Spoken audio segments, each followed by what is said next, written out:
Welcome back from the commercial break. We continue our discussion analyzing the economic policies. East African Community targets for sustainable economic prosperity.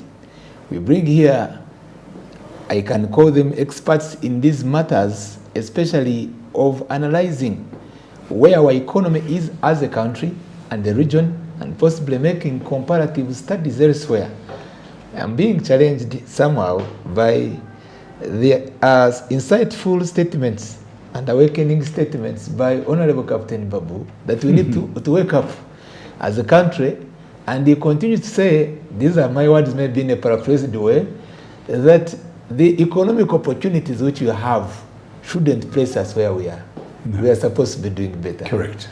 May you kind of first give us that package, as we will come back again later, our dear guest, Brigadier General Felix. When His Excellency was giving you a speech the other day, he talked and talked. There's only one word in there which I remained with. It was called production. One word. All these things he's saying are happening. We need to produce to be able to get money to do the things he wants us to do. Therefore, we must produce. The question is, what do we produce? And how to produce. And how to produce it. Luckily for us, there is an example. The people who are producing milk are already showing us that it can be done. I mean, they're Ugandans. So we have an example that people who are doing milk and meat and skin and leather, they're already doing it. We're even getting a leather factory very soon in the same area. Now, if we can do that and change the herdsmen, the cattlemen, to make them realize that they are very important, that a man with cattle, yes, he is sitting on nothing but gold. Now, if you move around the way, Tanzania, and you go to Nigeria, and you go to a few African countries, our milk, the powdered milk, is being sold in those countries. Yeah. Yes. Are you with me? Yes, it is. Now, get away and get our tomatoes to be grown on a very good level, and they are being grown already. Because aeroplanes are taking them to Europe, and they are being fought for because they are organic. Yeah. Did you know that? Aeroplanes are flying out of Entebbe with our vegetables, taking them to Europe. But we need to do a little bit more than that to make them even better. Our people are given a chance, and they are given societies, and they are given cooperatives, they will be able to do it. And then they get experts to tell me, if you grow your tomatoes like this, if you grow your simsim like this, if you grow your cocoa like this, if you grow your coffee like this, you make more money. That's a good positive story you are telling us. It's not a story, it's a fact. It's a fact. Let's have it as a fact. I don't talk stories when it comes to business. Let's have it as a fact. Nigerians say money for hand, back for ground. I'm bringing this critical review for us. When we talked about the airplane, that they are doing a good business transaction, especially for those who are dealing in a export trade. But we are still on the other side, because remember we are analyzing. We're having on the other side a bad story, by the way, where the current list of our youth who are lining up for externalization of labor, especially with those who are not skilled labor, seems to be worrying Ugandans every year, around 360, and who are being exploited in the Asian country. How can we make a balance of this? No, that one is going to go on. Those Arabs, when I used to go there, they had their problems. But over a period of time, they got somebody to put them in a fast track, build an economy, which now is making you send people there. In fact, we are not the first one. The biggest group in the Middle East is the Indian, Pakistanis, and people from Philippines and Indonesia, depending on the job. Now, I don't want you to think we're the first ones to go to the Middle East for jobs. There are others who have gone there in the world because of this mindset that our own economies cannot take care of them. Now, I am saying that one will go on. Some of those things will go on. People will go to Britain, people will go to America, people will go. But if we set our economy on the right foundation and we move it forward, and people begin to realize that it's useless to go abroad, it's better to stay here. the economy will change. And it will change because the Singaporeans, at one point, they used to work outside Singapore. Lee Kuan Yew turned around, trained their people in skills, and today Singapore imports labor. Are you with me? I'm with you. So it's a mindset. You Ugandans have to change your mindset that you have all these things, you can work honestly, and you need the word honesty. Only one word, honesty. There's a pertinent point you talked about before we went for the break, and you referred to multi-dimensional poverty index, and you concentrated on how we should have an awakened populace that will be able to look at the resources we have and also ensure that the social services delivered, they are to the standard required. You see, the mistake my friends have made, they did something called the parish model, which I'm very happy about, because they made it by accident. Oh. But it's very good that we are having it, because that's where you start. How do we get those people in the parish model to think the way we've been talking here? Because those are the people who matter. And if you get all of them doing the right thing, within a year this country will change. We've got to go to them. We've got to, because there are 7 pillars in that parish model. One of them is changing mindset. That's my most important. Get them to understand what you're trying to do with them, and be honest to do it with them. Don't be dishonest. The people who are giving seeds, for example, should give them correct seeds. Should tell them how to do about it. Then we should talk about irrigation. Yes. All these things, and they're all within the 7 pillars. So, said and done. Our problem is the mindset. Our problem is our juvenile politics. Juvenile politics. Juvenile What politics. does it mean exactly to interpret? Childish politics. Childish politics. I understand, but how is it happening? Oh, it's happening a lot, because you spend more time on some unfortunate little things that don't matter. Because if Koraija here disturbs me, I show him that I'm not worried. We should try and work together. And by then, you don't work with everybody you like. No. You're in a big place, there are people you don't like. But if you are doing a good thing together, you work That's together. why integration is just being viewed. Correct, you're using the word integration. Now, I'm sorry, sometimes you say youth, I don't know what. No. Everybody wants to see an example of a program that works. If tomorrow the parish model, and I'm very serious about this, if all Ugandans, regardless of our interest, we went there and helped the parish model to take off where you come from, all of us. For example, if I go to my village, I've got a village, and I said, you people, let's work. They have told us we could do this, there's 100 million, can we get a tractor? People no longer can dig with their hands. It's becoming very difficult. Yes. We use a tractor, we look for money for fuel, and we get them, and we start. I can tell you, if we did it honestly, with all our might, and we got experts to show us how to go in the different phases of agriculture, within a year we'll have excessive food. And the important thing is, government should be ready to buy if we have a bumper harvest. When I say buy, I don't mean they should buy and sell. No, buy it, improve on it, use agro methods, and make it into flour, for example, if it is maize, and sell the maize to other countries. Yes. And like we do with coffee. Now, if it is cocoa, same thing. If it is cotton, same thing. We don't have enough cotton because we want to produce cotton things here. So all these things, we should be able to study them, and our people have the ability to do it. Do not be told lies. This government, in their library, they have the best studies you can get hold of. What is the problem? Because realizing the facts, for the last 35 years, of which we are proud, the NRM government to be in existence, all this and the development plans put in place would be flying higher. I use the word mindset. Our human resources need to be turned around. It's the human resource that is a little bit of a problem. Those who know, they do not want to make the rest of the human resource get to know. They are playing juvenile politics. They are here, that we hate each other. You hate with who? This is your country. Okay. You hate a man, what does it help you? Can I compliment? Yes. Honorable Babu? As a compliment, don't forget this. I will have your question and don't forget. I will answer it. Yes. He's talked about mindset change. And by that I can state without fear of contradiction that mindset change is not for the peasant. Yes, sir. It should start in Kampala. I use the word elite to him. He knows this. Mindset change. And I wrote this in my submission when I was still director mindset change at OWC. That the starting point should be cabinet, parliament, permanent secretaries, the senior bureaucrats. I hear you. Because that's where the problem is. That's where the problem is. Majority of us are bapakasi. That's true. We go to work because we should go. And the demand for the salary. Not because there is a contribution we are going to make. He was Minister of State for Education.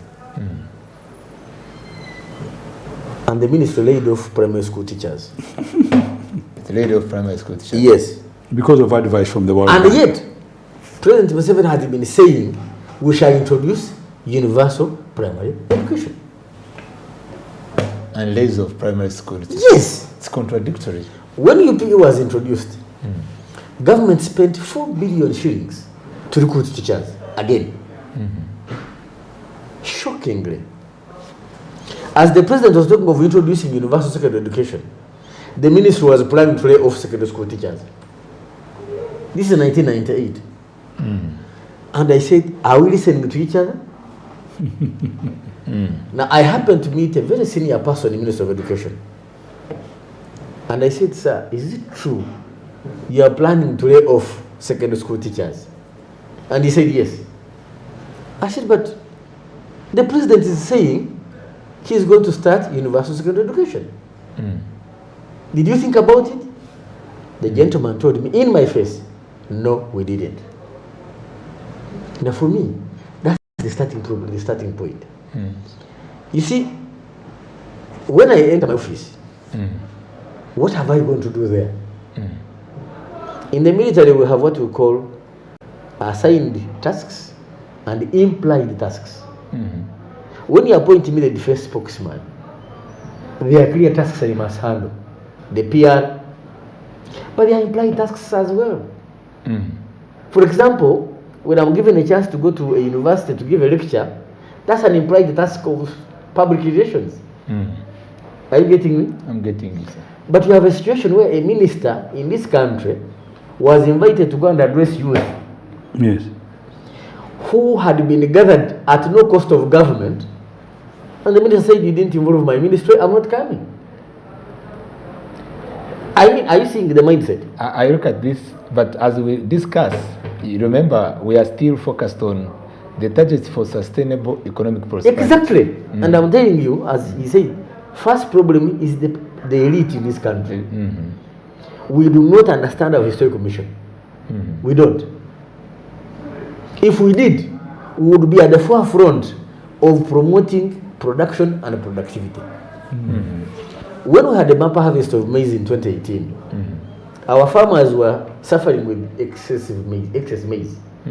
Botswana, that very year, had produced only 24% of their maize requirement. I owned a lot of it because I was in Gaborone, and I saw in the newspaper they needed 76% of their maize requirement. Here, maize was rotting with the farmers. We have a Ministry of Trade, and their bureaucrats, and industry, and we have people who report to duty every morning. We, at the same time, were having what we are calling Africa Free Trade Area. To trade with who? If we can't trade among the African countries.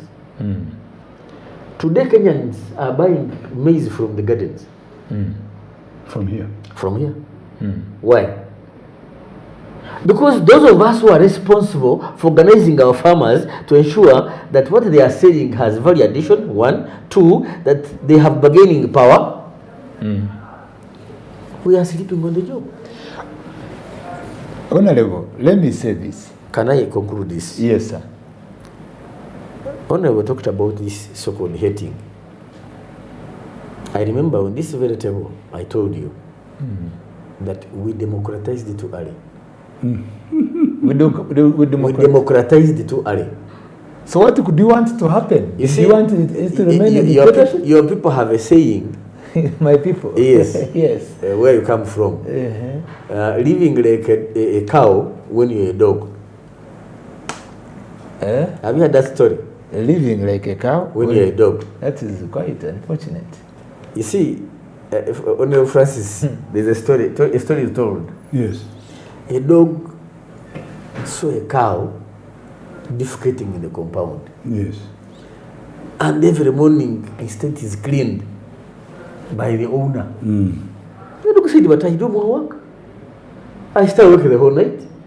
I guarded this compound. And this fellow defecates here and they massage him. They massage her. Why don't I also do it? Since I do a big little, what does it mean in our situation? Because I'm very much patient to see how we democratize the other, yet others are saying, no, we still want democracy. When you listen to your elite in this country, yes, they want to live like the Americans, like the British, politically. In terms of output, they are not there. The people we are copying concentrated on production first. Before building politics.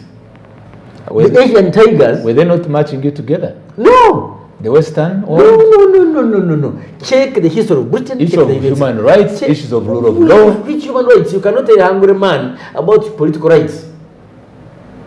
The person must eat first. Britain introduced parliamentary democracy in 1350. But women were allowed to vote in 1929, 7 centuries later. So we are more democratic than even in Britain. The Asian tigers. And to stand, you have to be a landowner. To be a landowner. To contest for elective office. Yes, because you have in America, you have interest to protect. The electoral college you have to elect the president, they must be landowners. Yes. They must be landowners. You must have interests to protect. When you have no interests, you have nothing to lose. So you make decisions that are not grounded. The Asian tigers, check them. South Korea under General Park, Indonesia, Singapore under Lee Kuan Yew. They did not think about elections first. They addressed the basic necessities of society, then they went political. Now here, that's what I talked about, living like, you want to live like a cow when you're a dog. I'm not using insult. I'm only borrowing from the Banyankwere wisdom. So the dog defecated in the compound, thinking it will also be massaged like the cow. The mistress of the home said, you see a stupid dog, it has defecated here. Beat it. Instead of being massaged, it was beaten. I said I have a question for you. Of course, go ahead and ask it. Before the question, you must define the word democracy. And in the definition of democracy, there is participatory decision making. What is the definition of democracy? Don't tell me who participates. What does the word democracy say? Please write it down there. Democracy. What did Lincoln call it? President Lincoln. Please define it. I hear you. I want to hear your the government of the people, for the people, by the people. So those people you're asking me who participate, they are the people. Now, it's not a government for parties, by parties and parties. It's a government of the people of that country, and they choose the model they want. And the model doesn't have to be Western. No. So what is our model? Because now Uganda, where we are, and looking at your expression of a number of insightful statements, which are really, it is uplifting one's understanding. And in this uplifting, one remains questioning which kind of democracy would you want in this era we are in the building of a political integration that is not democratic? Are we going to have the ESC, which is not democratic? We had a system in this country. When Honorable Babu was in parliament, we had the parliament elected by universal suffrage. All right? Yes. People chose Babu because he qualified, not because he had the color he was representing. In Kampala Central here. I remember equally with like our constituency. Now I'm coming. Two. The parliament they were in, compared to the parliaments we have had thereafter when we went to political parties. Oh boy, check. The quality of debate, the policies passed by that house, the laws that have been Who legislated is to blame? Because you are talking about all Ugandans. 1 second, and all Ugandans. We will not leave it in the air. We must have where the problem is coming from. Yes, let me get one point very clear. Stop confusing yourself with too many things. The word is democracy. It's the people of Uganda who decides who goes to parliament and how to go to parliament. You have a few technocrats who decide, for example, the constituency. Now, that one will be decided by our ability to be able to maintain those constituencies. And I'll give you an example. This country at independence, we had 15 districts, 1-5. And those 1-5 districts, to me today, would actually be equivalent to a region. Are you with me now? You know what a region is? Slightly bigger, more people. And I would say that each region should bring 10 members of parliament, making that parliament 150 people and no more. And we'll give them a chance not to elect them depending on the color of parties, but to elect them as people. Train our people to elect a person, not a party. To elect you, Tindiewa, because that's Dr. Tindiewa, he's from so-and-so's home. We know him very well. He has been teaching in the university, and he's capable of doing 1, 2, 3, 4, 5. Not to elect people simply because they have come to call you and you start dancing. And I saw a lady here kneeling down to ask for a vote. When you kneel down to ask for a vote, you can't be our leader. How? Allow me to say this. Yes. In the discussion we are having and looking at this political integration, and you brought the aspect of democracy, and internally dealing with our situation, where you say you blame all Ugandans, and comparing to what Brigadier General said, that during your time when you were being elected as representatives, you were looking on individual merit. On individual merit. Yes. And as well, it was very clear to us, and it is still a very serious question, which I would like us to resolve here, and we don't leave it hanging. We were encouraging much more of a lean government. The public expenditure of where these resources we are talking about and the nature of democracy we're talking about, it was limited to no, as a country, we need this number of MPs. But now to open up, now the rope, to open up a basket and we say, we want as far as MPs, now we want for elder, now we want, and finally, the Parliament of Uganda, around 540. And one asks you a question, as you are saying, it's for Ugandans, because policies are made, and there are those who are governing immediately who leads this to happen. And we are having a very big, a huge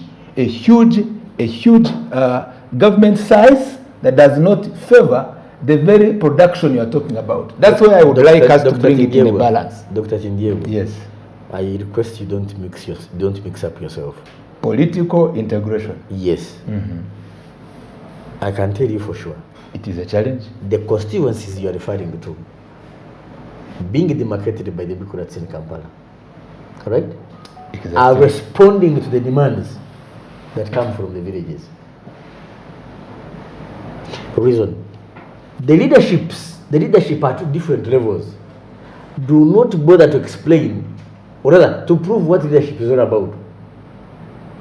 It's about ours is also there. Would you carry it alongside this?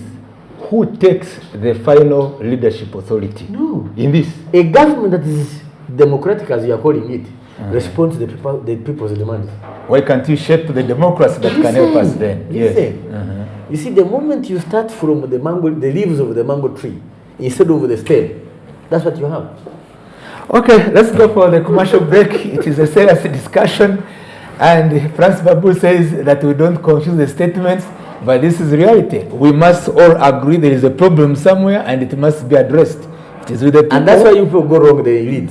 We must. The politics already there. We must, because the moment we don't change, then change will overtake us. There must be a starting point. Thank you so much. Let's stay tuned on Smart 24 TV. We would like to inspire outside there that work together to transform our country. And Uganda, it's my desire that we be a model country, but there's a need of an awakening call and a number of insightful, actions that we must undertake that both of us will agree that are very pertinent. Thank you.